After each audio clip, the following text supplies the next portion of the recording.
কেউ মারা গেলে মিলাদ ও খাওয়ার অনুষ্ঠান করা যাবে কিনা?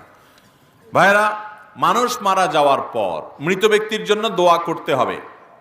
আর যেই লোক মারা গেছে তার আত্মীয় স্বজন যারা আছে, তার পরিবারের লোক যারা জীবিত আছে, তাদেরকে এলাকাবাসী খাওয়াইতে হবে। এটা হলো সুন্নাহ।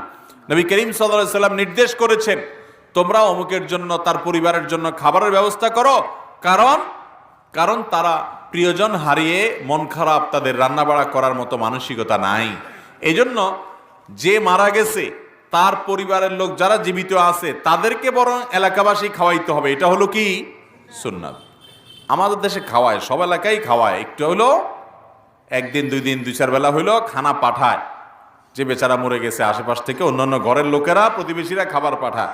প্রথম 2 দিন 4 দিন বা 2-4 বেলা খানা খাওয়ানোর পর এরপরে ওই 40 নম্বর দিনে সুদে আসলে সব একসাথে উঠায় নেয়।